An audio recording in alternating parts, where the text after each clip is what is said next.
ஆடி மாதத்தில் வரும் ஆடிப்பூரம் ஏன் வழிபாட்டிற்கு சிறந்த நாள் என்று தெரியுமா? ஆடிப்பூரம் என்பது ஆடி மாதத்தில் வரும் பூரம் நட்சத்திர நாளில் கொண்டாடப்படும் ஒரு பண்டிகையாகும்.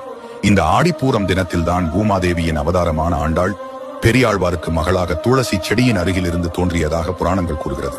தீராத காதல் கொண்டால் கடவுளையும் மணவாளனாக அடைய முடியும் என்பதற்கு ஆண்டாளே சாட்சி. இப்படி ஆண்டாள் தோன்றிய ஆடிப்பூரம் தினத்தில் ஆண்டாளை வழிபட்டால் நீங்கள் விரும்பிய நபர் வாழ்க்கை துணையாக வருவார் என்பது ஐதீகம்.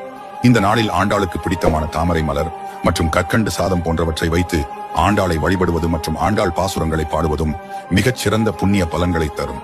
மேலும் ஆடிப்பூர தினத்தில்தான் சிவபெருமானால் பார்வதி தேவிக்கு வளைகாப்பு வைபவம் நடத்தப்பட்ட நாளாகவும் கருதப்படுகிறது. இந்த நாளில் அம்பிகைக்கு வளையல் அணிவித்து வழிபட்டால் திருமணமான பெண்களுக்கு குழந்தை பாக்கியம் கிடைக்கும் என்பது நம்பிக்கை.